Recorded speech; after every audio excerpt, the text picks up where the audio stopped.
The temperatures do soar. This heat can be very dangerous for people who have no way to cool off their homes. Yeah, that's why Wake County is asking the public for help keeping those families cool. CBS 17's Judith Ratana is live in Raleigh with how you can help. Judith.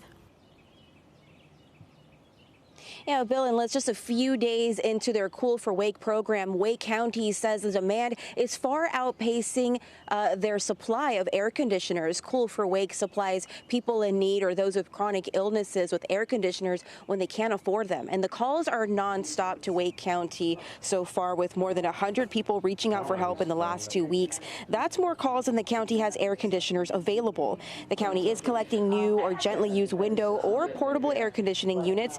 You can also donate money to get these air conditioners into people's homes. Cool for Wake is working with different volunteer and faith organizations for donation drives. They encourage folks to come together as a group to consider donating.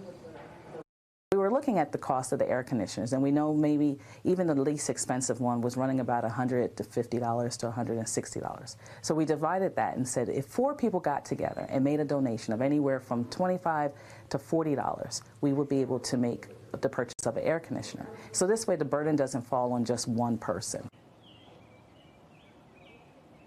Well, air conditioning units are preferred. Fans are also accepted. Oscillating fans are going to be the most helpful. The county also wants to know that 100% of your donation will go to people in need. They tell me donations, or they tell me the administrative cost of this program is actually eaten by the county. Their hope is just to keep more people out of the hospital and in safe conditions in their home.